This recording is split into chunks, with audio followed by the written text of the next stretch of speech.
Sesuatu yang salah bahasa Arabnya itu mungkar, angkarohul aklu, akal itu tidak nyaman. Makanya disebut apa? Munkar, sesuatu yang diingkari. Akal itu asing. Ya asing tuh misalnya, sepeda motor ini milik siapa? Milik Zaid. Ya sudah usah pakai, tidak usah pamit. Akal pasti, ini kok aneh, kok nggak milik orang kok nggak pamit. Akal pasti nggak terima. Makanya agama itu hanya menerima al-ma'ruf yang mudah dikenali dan menolak al-mungkar, sesuatu yang akal itu nggak terima.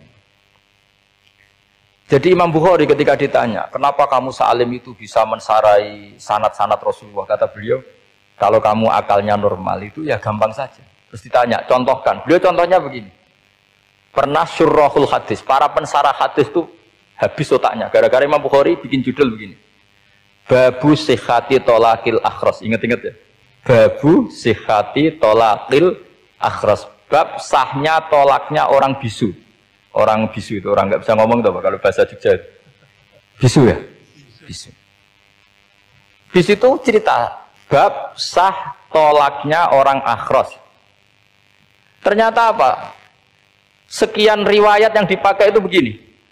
Ana wa kafilul yatim kahataini fil jannah. Nabi pernah ngendikan saya dan yang merawat anak yatim kahataini fil jannah. Wa asyara bi musabbihatihi wal wusta. Pokoknya Nabi ngendikan begini. Paham ya? Maksudnya apa? Betapa yang rawat anak yatim itu sangat dekat dengan apa? Dekat dengan Nabi di apa? Surga. Terus hadisnya berikutnya, asyhru hakadha pakai tangan 10, ahakadha wa hakadha wa hakadha berarti 30. Asyhru hakadha wa hakadha wa hakadha berarti berapa? 29. Terus berikutnya hadis Aisyah sholat lama, terus ditanya orang di tengah-tengah sholat, Aisyah kenapa sholat lama? Fa'asyarat nahwas sama. Kemudian Aisyah memberi isyarah nahwas sama. Ternyata saat itu gerhana apa? Matahari. Itu surahul hadis bingung semua. Ini cerita tolaknya orang bisu sah kok ngelantur kemana-mana ini. Ternyata maksudnya Bukhari begini, maksudnya Imam Bukhari. Penjelasan yang namanya tolak itu kan sihhat. Ya sihhat, tahu sihhat akad lah kalau dalam bahasa Jogja mungkin. Kalau kamu nikah kan angkah tuka wazawazwa terus bilang apa qabil tu nikahaha wa taswiyah. Terus kalau kamu menceraikan istri kamu bilang kamu saya ceraikan. Yang dikatakan sihhat itu adalah ekspresi atau implementasi dari sesuatu. Misalnya kamu ingin tolak, bilang saja tolak. Kalau kamu ingin muji orang, bilang saja begini. Pasti itu maknanya muji. Kalau ingin menyemooh, bilang begini. Nah, artinya gini, kalimat itu bisa diganti isyarah. Saya ulang lagi, kalimat itu bisa diganti. Buktinya Nabi mengisyaratkan saya dekat, bilang begini. Paham ya? Aisyah bilang gerhana, hanya bilang begini. Nah, kalau begitu orang yang bisu ya punya cara menceraikannya. Dia cukup melakukan isyarat. Yang isyarat itu pasti difahami sebagai cerai. Artinya kalau orang memahami Quran hadis seperti itu, hal-hal yang mungkin nggak terlintas dalam pikiran Anda, ternyata itu jadi dalil. Artinya apa? Rasulullah yang bisa ngendikan saja kadang menjelaskan sesuatu pakai isyarah. Nah, dengan demikian terus jadi rumus. Al-isyarah al-mufhimah bimanzilatin nutki. Isyarah yang memahamkan sama dengan ucapan. Sehingga ini pengganti ijab qabul. Itu cara-cara memahami istihad, memahami Quran dan hadis. Caranya gimana? Kita harus belajar ulumul Quran. Ya, perangkat yang dipakai seluruh dunia termasuk kitab Itqan itu. Dan kitab Sajaratul Ma'arif itu yang saya kaji dan dikaji seluruh ulama di dunia. Karena saya tidak biasa ngaji tanpa kitab yang perlu kita kaji. Saya sendiri itu bisa seperti ini ya barokahnya kitab-kitab itu. Jadi gak terlintas tapi ya tadi. Rasulullah yang bisa ngendikan saja, sering iktifa, sering ngalap cukup dengan apa? Isyarah. Oh kalau gitu berarti al-isyarah bimanzilatin nutki. Isyarah itu sama dengan ijab dan qabul. Apalagi ini orang akhras, orang bisu yang nggak bisa ngomong. Lalu kalau tolak kayak apa, kalau nikah kayak apa? Ya tapi Imam Bukhari itu uniknya tadi bikin judul babu sihhati tolakil akhras, kemudian cerita anak wa kafilul yatim. Nah, itu kalau orang kan nggak sambung, ini sambungnya di mana? Kemana cerita anak yatim? Ternyata kata kuncinya kahata ini seperti ini dan orang paham sangat sangat. Makanya hati-hati dengan isyarah, karena kalau itu betul mengganti lafadz, berarti Anda kalau nyuwun sewu melafadzkan tolak terganti isyarah, ya agak masalah itu. Tapi semoga enggak lah. Istri satu kok dicerai nanti enggak punya istri, nanti malah repot. Tapi ini kan saya cerita ilmu saja. Ya saya cerita apa? Cerita. Jadi kalau ada orang bilang semua yang ada di dunia itu ada di Quran, itu caranya ya seperti ini. Jangan kayak orang-orang yang terlalu tekstual. Karena kalau seperti ini pasti semua ada di dunia itu ada di Quran.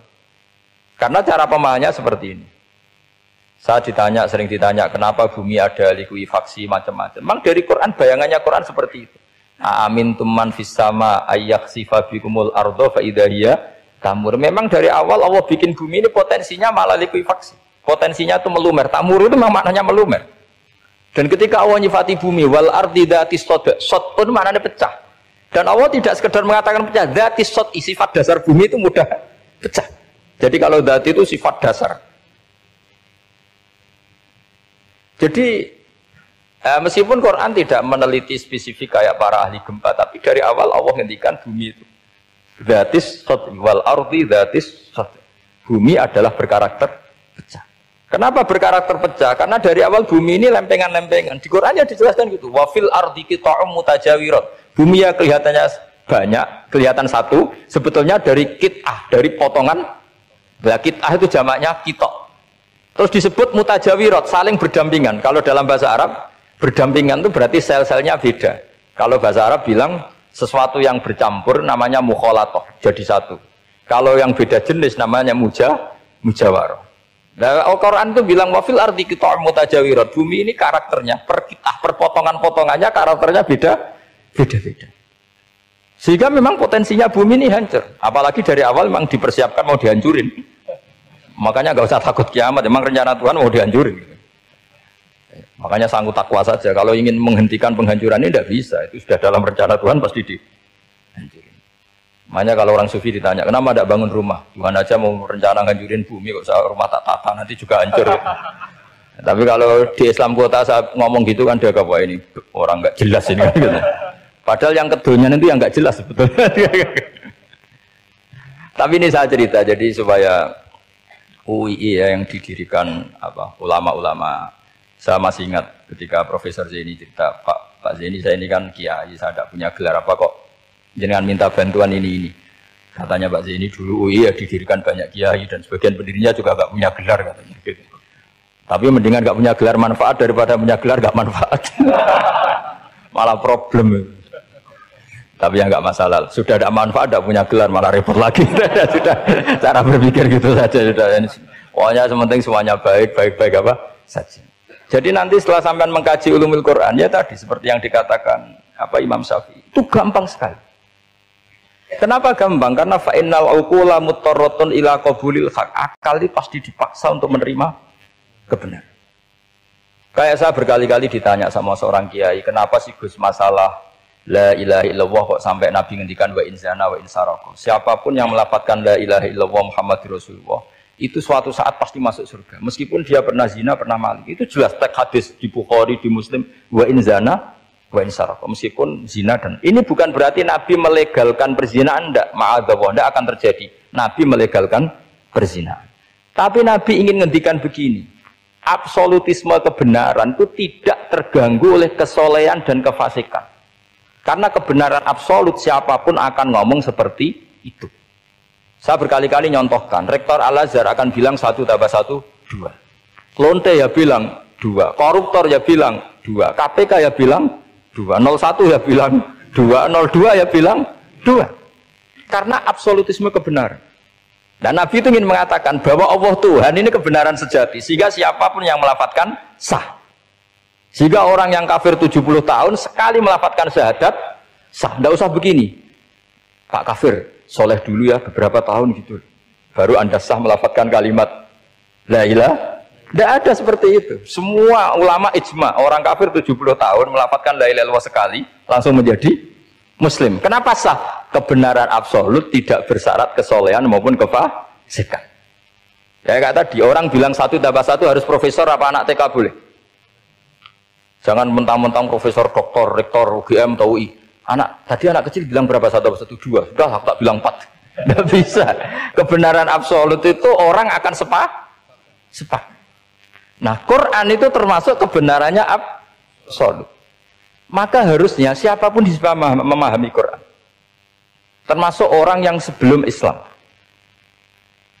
Sekarang saya tanya ke sampean, ketika Umar masuk Islam karena dengar Quran itu dulu dengarnya apa dulu Islamnya? Dulu dengarnya dan dia paham. Wa ma huwa min kalamil basar, ini tidak mungkin omongan manusia seindah ini. Karena mudah difahami Quran. Nah sekarang enggak, karena ada sistem akademik. Itu terus orang macam-macam urutannya.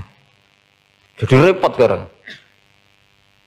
Kalau kata tafsir At-Tabari lebih ekstrim lagi. Itla yuqalu masalan ifham bima la aklala. Jadi orang-orang kafir ini kan, orang-orang kafir Mekah ini kan Rasulullah jadi nabi ini kan semua orang masih kafir. Enggak ada mahasiswa UI, enggak ada orang NU, enggak ada orang Muhammadiyah. Semuanya orang kafir, semuanya masih kafir. Terus Nabi membawa Quran, maka khitab pertama itu bukan ya ayyuhan nahdiyun, ya ayyuhal muhammadiyun. Khitab pertama qul ya ayyuhal kafirun, karena pendengarnya semuanya kafir. Dan itu mereka paham. Tapi nanti soal hidayat nomor 2, tapi mereka itu yang jelas paham. Sehingga banyak orang kafir yang menjadi muslim karena mendengar Al-Quran.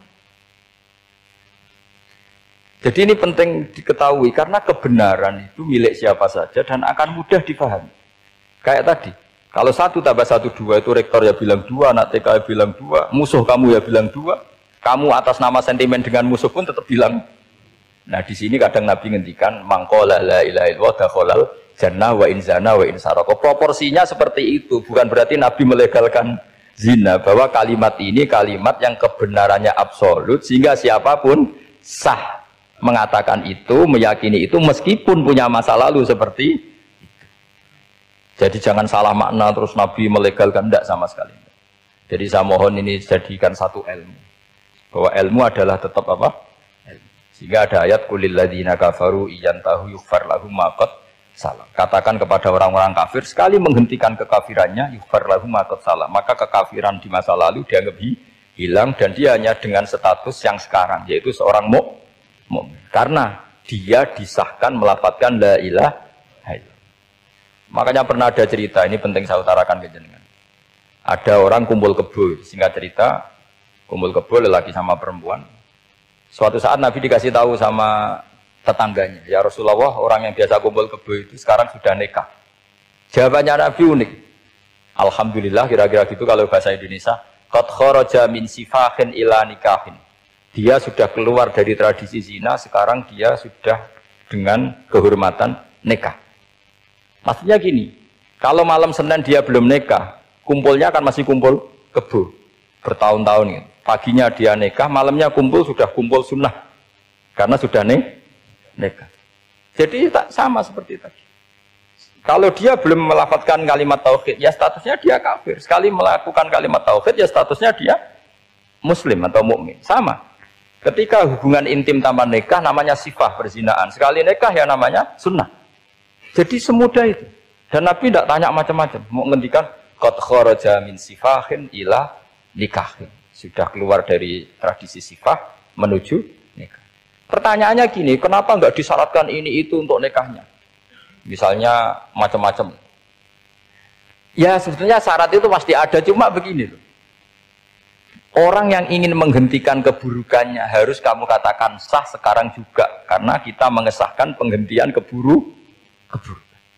Jangan lalu orang yang mau tobat malah dipersulit. Jadi misalnya la ilaha illallah, kamu belajar makhraj dulu, bila-bilangnya lah benar. Belajar bahasa Arab dulu. Ya kacau. Apalagi saya persiapkan seremonialnya dulu, nanti di masjid di syuting supaya satu Indonesia tahu yang Islamkan saya itu kiainya yang engkek, malah repot lagi. Ini penting saya utarakan supaya clear. Jadi saya ulang lagi, al-ibratu bi umumil lafzi la bi khusus sabab. Allah ya enggak apa-apa cerita Nabi Musa, cerita Nabi Isa, cerita misalnya begini, bolehkah orang soleh itu jadi raja? Jawabannya harus bilang boleh. Karena Allah pernah menfigurkan tokoh soleh yang bernama Sulaiman dan Daud. Dan beliau adalah raja. Ketika Imam Syafi'i ditanya, bolehkah orang Islam tidak kawin? Ya asal dia ada zina ya boleh, karena Allah menyebut hamba yang soleh dan sebagian mereka tidak nikah, yaitu Nabi Yahya dan Nabi Isa, yaitu wasayyida wa hasura wa nabiyya minas sholihin. Jadi cara berpikir Imam Syafi'i gampang. Bagaimana hukumnya orang Islam yang nggak nikah padahal dia tapi asal nggak zina loh ya? Ya jawabannya ya boleh, karena Allah mensifati Nabi Yahya dan Isa dengan status hasur, tidak apa?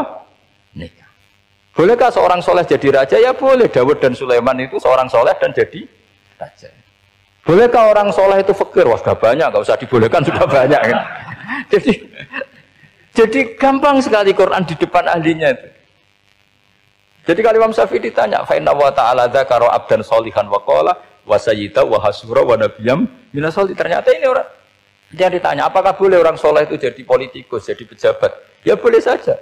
Faqad ataina ala Ibrahim alkitab wal hikmata wa atainahum mulkan azim.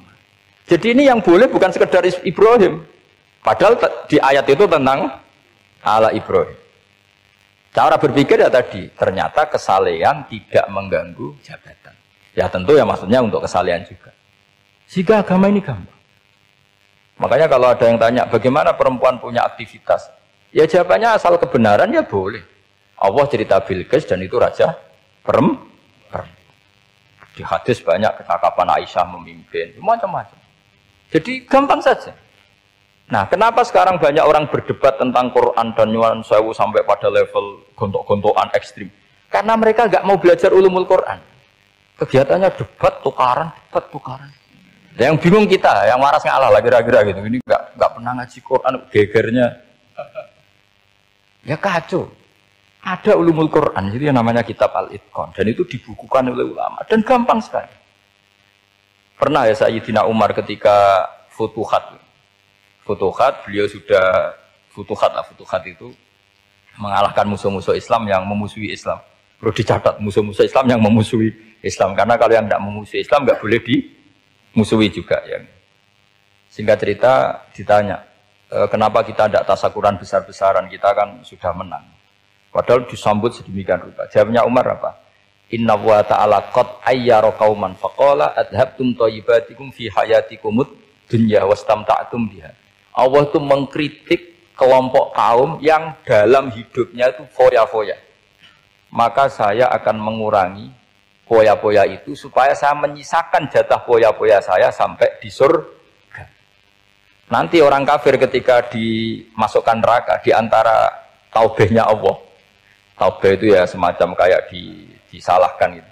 Adhabtum thayyibatikum fi hayatikumud dunya, jatah-jatah kenikmatan kamu, salah kamu habiskan di dunia. Sehingga kita harus pernah pas enak-enaknya tidur tahajud, wiling-wilingan ngurangi jatah. Sayyidah Aisyah tuh cantik sekali, tapi sudah turu mujur di depan Nabi tetap sholat. Kalau sampai istrinya tidak cantik saja tidak pernah tahajud. Itu masalah besar. Itu Aisyah itu kenangannya Aisyah. Saya ini kurang cantiknya. Sampai Nabi kalau sholat digoda tidur di depannya masyhur. Wa ana mu'taridhatun. Saya tidur malang di depan Nabi. Nabi kalau berdiri sikilnya aku tak dojorno. Kalau Nabi mau sujud tak ingkertno. Nabi terus saja tahajud. Dan saya yakin itu sunnah, tidak ada yang niru itu. Aisyah loh, bukan yang Saudah, Aisyah. Di semua riwayat itu, kalau Saudah kan mungkin, wah pantesan Saudah kan gitu. Ini Aisyah. Terus ada cerita lagi, betapa Rasulullah memang Nabi betul. Aisyah itu istrinya paling cantik. Kan yang nyanyi cantik itu hanya Aisyah, Zainab sama Sofia. Kira-kira rivalnya itu. Ya rivalnya itu, kira-kira. Ya sebagian ya cantik tapi enggak sekelas ini. Rasulullah itu malam-malam keluar. Terus pikiran Aisyah, pasti ke sebagian rival saya. Doroh itu maru. Coba. Dibuntuti sama Aisyah. Nabi nggak tahu kalau dibuntuti Aisyah. Ini hadis riwayat doa masuk kuburan. Maka, jadi hadis itu ya unik. Kalau nggak di tangan ulama itu jadi kacau. Babu doa li ahlil kubur. Bab mendoakan ahli kubur itu babnya itu tentang cemburu. Walhasil karena Nabi keluar, wah ini mesti itu nggak bener ini. Paling ke Sofia atau ke ya pokoknya Zainab, pokoknya yang cantik-cantik. Ditututi sama siapa Aisyah. Nabi nggak tahu hal itu. Ternyata Nabi itu kebagi itu. Assalamualaikum warahmatullahi mu'minin wa inna insyaallah bikum lahikun. Jadi barokahnya cemburu. Hadis itu ada rawinya. Oh ternyata ke kuburan toh. Itu sampai pulang. Jadi hadis itu diriwayatkan Aisyah. Ghirtu itu cemburu. Saya ini cemburu sama Nabi. Malam-malam keluar tak tutup itu juga mau kuburan. Lah sahabatnya tanya muridnya Aisyah. Lalu baca apa? Assalamualaikum daro qaumil mukminin wa inna insyaallah bikum lahiq. Kalau sampean kan enggak dibuntuti tok bar tenan. Mesti barbaran. Jadi ini penting saya utarakan. Jadi coba ulumul Quran dikaji secara baik. Insya Allah nanti maknani Quran itu mudah. Karena memang sesuatu itu harus ada ilmu. Ya sesuatu itu harus ada ilmu. Banyak ulama itu nangis karena mudah memahami rahmat Allah. Abu Yazid Al-Bustami itu jadi wali bukan karena banyak wiridannya, enggak. Dia setiap makan itu memuji begini, ya Allah, engkau itu tidak butuh saya, tapi kenapa ngasih makan saya? Kalau majikan ngasih makan karyawannya kan supaya mau kerja. Semua kebaikan manusia itu pasti ada imbalannya. Tapi engkau itu tidak butuh apa-apa, kenapa ngasih nikmat kepada manusia padahal engkau tidak butuh? Itu kan aneh betul. Kalau apapun ikhlasnya orang, kalau ngasih itu kan ada maunya. Meskipun sudah bilang ikhlas. Oh sudah, tapi kalau Allah itu tidak butuh. Misalnya ada orang nyumbang masjid ikhlas, tetap di hatinya, benak Jumatan Par, Quran yang dinti, tetap ada kepentingannya. Tapi kalau Allah, sehingga cara mensifati Allah itu luar biasa. Makanya orang jadi wali itu diantara kata Rasulullah, Inna woha la yardu anil abdi idha akalal aklah fayahmaduhu alaiha au yashrubah syarbah fayahmaduhu alaiha. Allah itu sangat ridho. Orang jadi wali itu kan diridani Allah. Allah itu sangat ridho kalau seseorang makan kemudian dia muji Allah. Coba apa hebatnya Donald Trump kalau gak makan ya lemes mati. Apa hebatnya presiden seluruh dunia kalau gak makan ya lemes mati. Orang yang katanya paling top di dunia itu gak makan kangkung nyatanya ya lemes. Hebatnya di mana? Yang kita puji-puji hebat, ternyata kalau nggak makan itu lemes. Pak Rektor nggak makan lemes, apalagi Pak Onwel nggak makan lemes. Hebatnya apa coba? Nah, terus kelihatan wa khuliqal insanu dhaifa. Makanya ketika Allah mengingatkan orang yang menyembah Isa, Allah hanya menghentikan gini, karena yakulani to'am. Isa dan ibunya itu makan. Maksudnya kalau nggak makan itu ya lemes. Kamu kebayang nggak punya Tuhan terus, Pak Tuhan jangan lemes, monggo dariin. Kayak apa malunya kita punya Tuhan kalau nggak makan apa? Lemes. Terus nanti cerita, alhamdulillah tadi Tuhan mampir sini. Tadi lemes lah tak kasih makan, bergas lagi. Makanya orang kritiknya mesti ada. Karena ya kula anitoa. Kok kamu Tuhan kan gimana? Ini kalau nggak makan itu. Tapi kita sering keliru mengatakan Presiden Amerika itu super power hebat. Hebatnya di mana seorang manusia? Kalau nggak makan ya. Ini makanya Allah ngendikan wa khuliqal insanu dhaif. Sehingga banyak para wali itu dekat Allah ketika makan. Bukan apa-apa karena tadi makannya itu tidak kayak sampai anak makan banyak lahap segala-galanya udah gitu. Itu tidak setiap makan ya Allah betapa lemahnya saya. Yang katanya rektor, yang katanya profesor, katanya orang alim kiai, katanya pengurus NU, pengurus Muhammadiyah ternyata kalau tidak makan lemes. Kerennya di mana lemes? Sehingga terus tawadu, terus macam-macam. Jadi ini penting. Jadi Allah mengingatkan manusia itu dengan makan tadi. Makanya Nabi Rasulullah ngendikan Allah itu sangat ridho seseorang yang setiap makan muji Allah. Tapi sekarang orang makan itu banyak yang enggak menjiwai. Karena ada aturannya sebetulnya ngunyahnya sampai sekian kali. Ya, tapi sekarang kan sudah ada seperti itu. Makanya sekarang wali sudah enggak banyak. Pendaftarnya juga sudah ada banyak. Apalagi orang-orang intelek itu sudah agak tertarik daftar wali. Memangnya kalau sudah jadi wali dapat uang, malah repot lagi kalau seperti itu. Tapi ini saya cerita orisinilnya ilmu Quran. Ketika Allah mengkritik Isa itu hanya, ketika dituhankan maksudnya, itu hanya dengan kalimat kana yakulan itu Isa dan ibunya sama-sama makan. Dan ketika Allah memuja Rasulullah SAW dan para nabi, itu pujaannya itu aneh. Wa ma arsalna qablaka minal mursalin illa innahum la yakuluna ta'ama wa yamshuna fil aswaq. Saya tidak pernah menugaskan para rasul kecuali mereka itu ya makan dan jalan-jalan di pasar. Saya sampai sekarang hampir tiap minggu itu jalan-jalan ke pasar sama anak saya. Meskipun saya di Rembang betul gede itu, tetap biasa saya jalan-jalan ke pasar. Karena apa? Kata Rasulullah Muhammad, Isa itu sampai dituhankan itu gara-gara jarang makan. Terus orang memitoskan macam-macam. Rasulullah itu kalau makan itu di depan umum, sering di luar rumah. Supaya kelihatan kalau beliau itu Jadi makanya Nabi adalah nafyun li uluhiyati. Perlu dicatat Nabi Muhammad jadi Nabi setelah dengan tanda kutip tragedi Isa dituhankan. Karena Rasulullah jadi nabi setelah tragedi Isa dituhankan, maka sisi manusianya itu